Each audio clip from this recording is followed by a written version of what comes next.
Hey everyone, welcome back. Today, we're diving into the epic finale of the Book of Esther, chapters 9 and 10. If you've been following along, you know we've been on a roller coaster of emotions. Queen Esther has risked her life, exposed the villainous Haman, and secured a new decree from the king. But the original edict to destroy the Jewish people still stands. So, what happens next?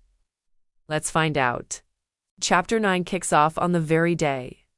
The enemies of the Jews had hoped to overpower them the 13th day of the 12th month, the month of Adar.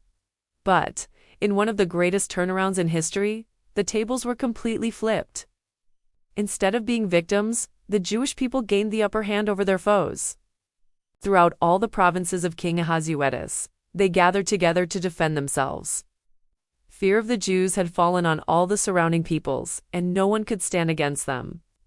Even the local officials, satraps and governors helped the Jews because the fear of Mordecai had seized them. Mordecai was now a huge deal in the palace, his reputation growing far and wide. So, on that fateful day, the Jews struck down their enemies with the sword. In the citadel of Susa alone, they took down 500 men. And get this, they also dealt with the 10 sons of Haman. When the king heard the news, he was impressed. But he also asked Esther, if they did this in Susa, what must have happened in the rest of the kingdom? What's your next request? Esther, ever strategic, asked for one more day in Susa to deal with their enemies and for the bodies of Haman's 10 sons to be publicly displayed. The king granted her wish. The next day, the Jews in Susa took down another 300 men.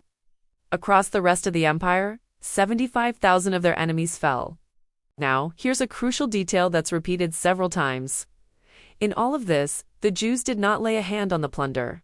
This wasn't about getting rich, it was about survival and justice. They were defending their lives, their families, and their right to exist. After the fighting was over, on the 14th and 15th days of Adar, they rested and celebrated. They feasted and rejoiced in their miraculous deliverance. This is where Mordecai steps in again. He recorded these events and sent out letters to all the Jews, near and far.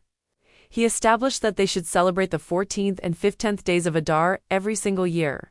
These days would be known as Purim, named after the word pur, which means lot. Remember how Haman cast lots to choose the day for their destruction? Well, that very day became their day of celebration. It was a time to remember how their sorrow was turned into joy and their mourning into a holiday.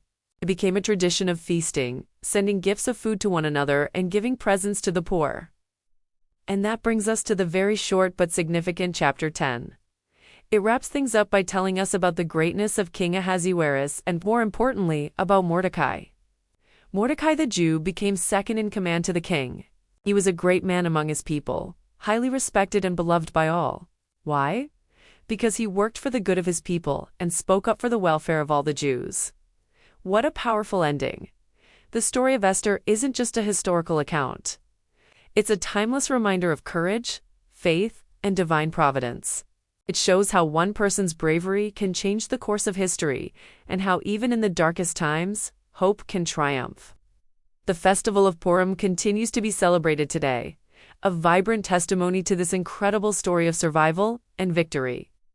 It's a story about turning things upside down, where what was meant for evil is turned into an everlasting celebration of life. Thanks so much for joining me to finish the Book of Esther.